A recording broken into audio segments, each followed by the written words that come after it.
Well, now it's time for Alistair Cook's Letter from America. Good evening. If these talks had to carry titles, as even the most humdrum television news documentaries must do, as a come-on for the viewer, I should call this one The Third Man. I'll say right away that the third man is a man that most of you have probably never heard of. Bernard Kalb, official spokesman for the State Department. Now, former spokesman for the State Department. On Wednesday he resigned, certainly at a time that delivered an embarrassing blow to the President just before he set off for Iceland. I'll begin first by saying why the title The Third Man came to mind. The moment Mr. Kalb's resignation was announced on the nightly TV news on Wednesday and then on the front pages of Thursday's newspapers, two names sprang to mind which, in this context, would represent the first man and the second man. The first man has a name which may also mean very little. Even Americans by now may have to think twice to identify him. His name is Cyrus Vance. He was Secretary of State under Jimmy Carter. A good man, a determined Democrat, with a capital D, as also, of course, with a small d, a loyal member of President Carter's team until there came a day when the President and the small circle of advisers that constitutes the National Security Council met in great and successful secrecy to ponder a plan which, if properly executed, might lift off President Carter's shoulders the albatross that had weighed him down for the previous 6 months and, in the end, would doom his presidency. The plan was to rescue the 52 American hostages held in Tehran by a daring raid, a flight of helicopters carrying special troops who would overwhelm the fortress where the hostages were held and carry them off to safety. It was a hair-raising plan. When it failed, it was called hair-brained. I'm sure that very many of you now remember that appalling episode, how the failure in the desert of 2 of the raiding helicopters killed 2 Americans, I think, but also strangled the adventure at birth. When it was being planned, Secretary of State Vance was, of course, privy to it, and he was against it. He could have stayed mum, saying to the President and his Security Council, or just mumbling to himself, "It'll never work."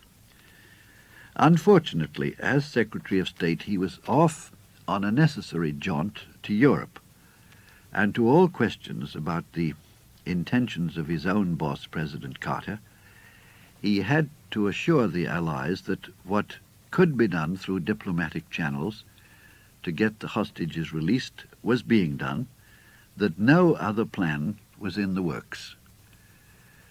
When the adventure did fail, shamefully and tragically, Mr. Vance resigned, not because it had failed, and he'd been against it from the start, but because he hated having to disguise the truth from America's allies. In a word, he hated having to lie. Therefore, he resigned on principle. The second man's name may be more familiar to more people because the war over the Falklands is perhaps more readily recalled than Mr. Carter's dreadful escapade in the desert. The second man is Lord Carrington, and his story is more simply told. Argentina suddenly invaded the Falklands. Through some unsuspected cunning of General Galtieri, or a moment of amnesia in British intelligence, the invasion was a complete surprise. Lord Carrington was the British Foreign Secretary, and although everybody else in the government was caught off guard, and Mrs. Thatcher begged him to stay on, he resigned promptly, without reservations or rhetorical sobs and sighs. The issue was quite simple to him. He was Secretary of State for Foreign Affairs. He was therefore the man responsible for the conduct of them. He didn't know about the impending invasion, but as the responsible minister, he felt he ought to have known. Therefore, he resigned. on principle.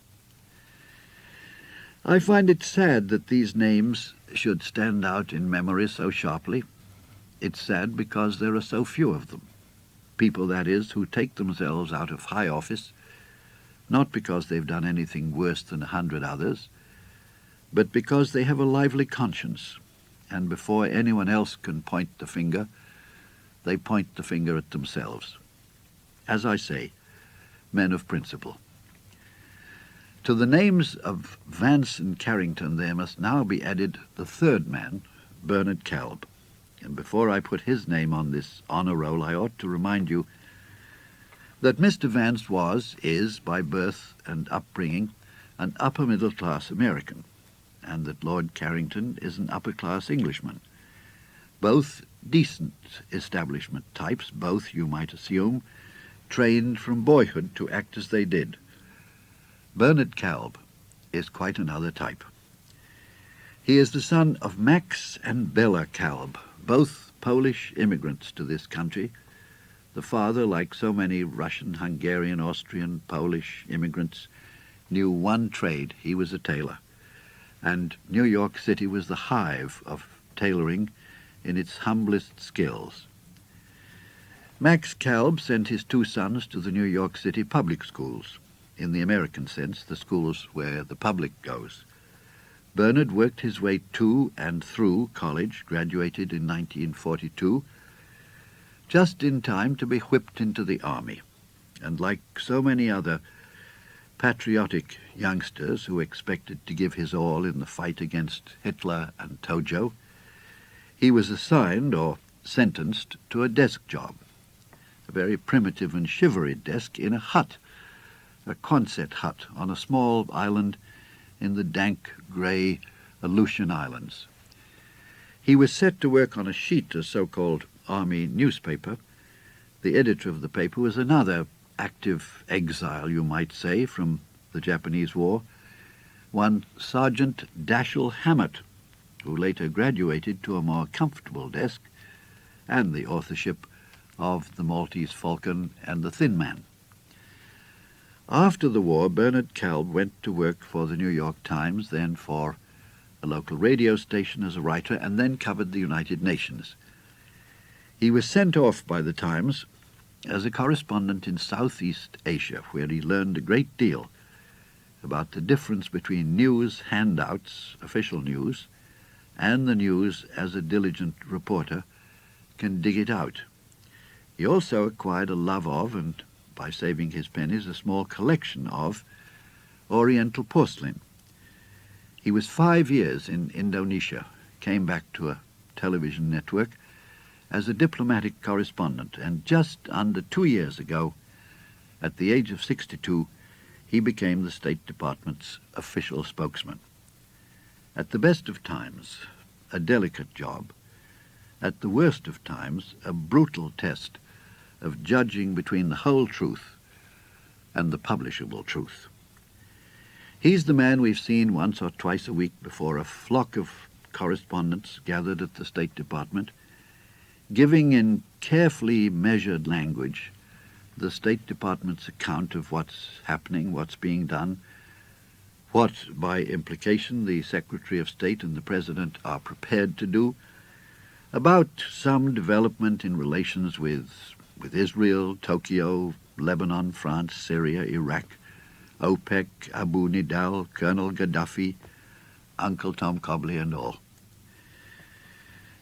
It's not a job I myself would crave. Especially for an old reporter, there are too many times when you simply have to gloss over the truth because somebody in the upper echelons has blundered and you can't say so, and are sorely tempted to say the truth must be bottled in the interests of national security. Last Wednesday, Mr. Calb went to see his boss, Secretary of State Schultz, and resigned. This is how it came about. Along with most of us, Mr. Calb had read an article printed in the Washington Post last week, which quoted from a government document it had got hold of, author unknown, proposing that the administration should begin a campaign of disinformation to the press aimed at bothering and alarming Colonel Gaddafi. This new nasty word is a direct translation of the Russian word desinformatsiya.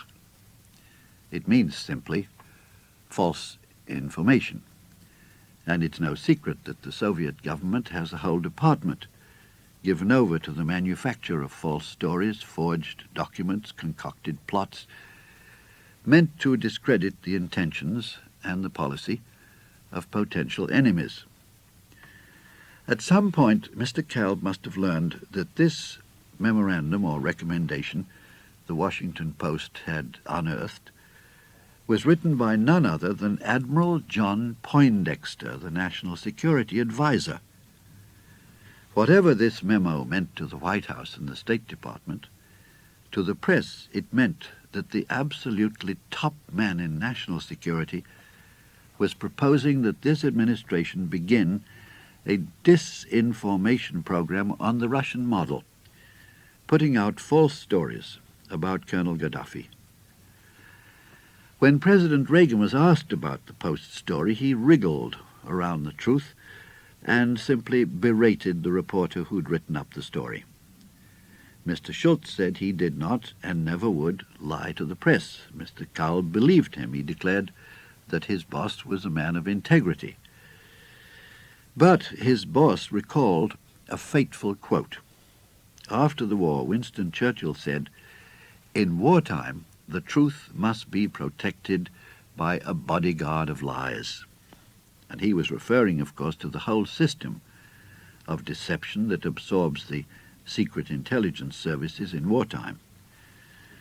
But this time, even the President's chief aide suggested that in dealing with some governments, anything goes. The implication was fatally left that in peacetime, too, a government cannot be too open about telling the means it uses to bring down or destabilize an unfriendly government. And we know from the record, in this age of elaborate government intelligence departments, that destabilization can require wholesale bribery, electronic spying, secret mercenaries, rigged elections, even quiet assassination. It was the President's refusal to say outright that this government has not deceived and will not deceive the press with any campaign of disinformation. It was the hint that in peacetime, too, the truth might require protection with a bodyguard of lies that forced Bernard Kalb to what he called a choice. As an American, he said, as a spokesman, as a journalist, whether to allow oneself to be absorbed in the ranks of silence or to enter a modest dissent. He chose to enter his dissent. He quit. And a silent chorus arose from his Washington colleagues, saying, "Bully for Bernie." Good night. Letter from America by Alistair Cooke.